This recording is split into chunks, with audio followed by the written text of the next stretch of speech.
وہ 30 آدمیوں کے ساتھ بحری جہاز میں سوار ہوئے۔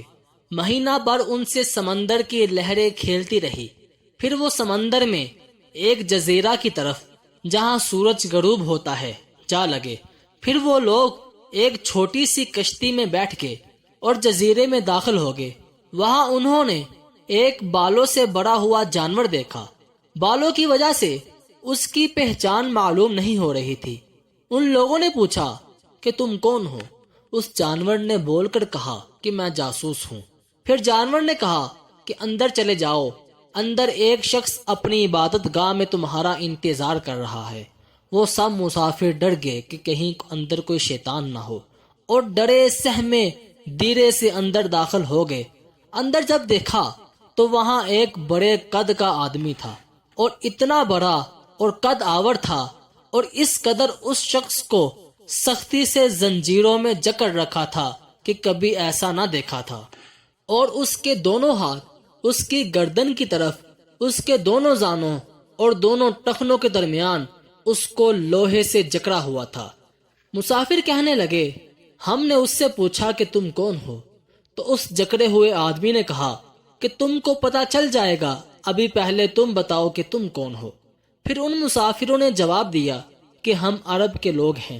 دراصل وہ مسافر جو بعد میں کلمہ پڑھ کر مسلمان ہوئے تھے، وہ نبی صلی اللہ علیہ وسلم کے نصرانی صحابی تمیم داری رضی اللہ تعالی عنہ تھے، اور یہ واقعہ انہوں نے آ کر نبی صلی اللہ علیہ وسلم کو بتایا تو آپ صلی اللہ علیہ وسلم نے کہا یہ دجال تھا۔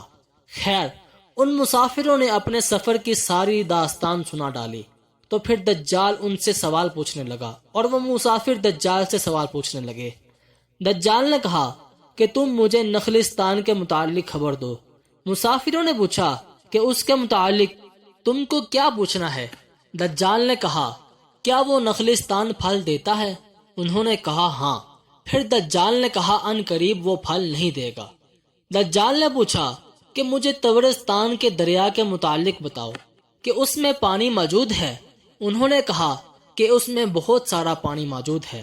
پھر دجال نے کہا ان قریب وہ خشک ہو جائے گا۔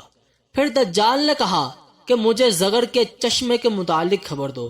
مسافروں نے پوچھا اس کے متعلق تجھے کیا جاننا ہے؟ تو دجال نے کہا، کیا وہ چشمہ پانی دیتا ہے، اور کیا اس کے رہنے والے اس پانی سے کھیتی باڑی کرتے ہیں؟ مسافروں نے ہاں میں جواب دیا۔ پھر دجال نے کہا کہ مجھے عرب کے نبی کے متعلق خبر دو کہ انہوں نے کیا کیا۔ مسافروں نے کہا کہ وہ مکہ سے نکل کر مدینہ تشریف لے گئے ہیں۔ پھر دجال نے پوچھا کہ آپ نے ان عرب والوں کے ساتھ کس طرح کیا؟ ان مسافروں نے کہا کہ آپ صلی اللہ علیہ وسلم نے عرب والوں پر غلبہ حاصل کر لیا ہے، اور وہ لوگ جو آپ کے ارد گرد تھے انہوں نے آپ کی اطاعت کی ہے۔ دجال نے پوچھا کیا ایسا ہو چکا ہے؟ مسافروں نے ہاں میں جواب دیا۔ پھر دجال نے کہا کہ میں مسیح دجال ہوں، ان قریب میں یہاں سے نکلوں گا اور ہر جگہ جاؤں گا سوائے مکہ اور مدینہ کے، وہاں جانے سے مجھے روک دیا جائے گا۔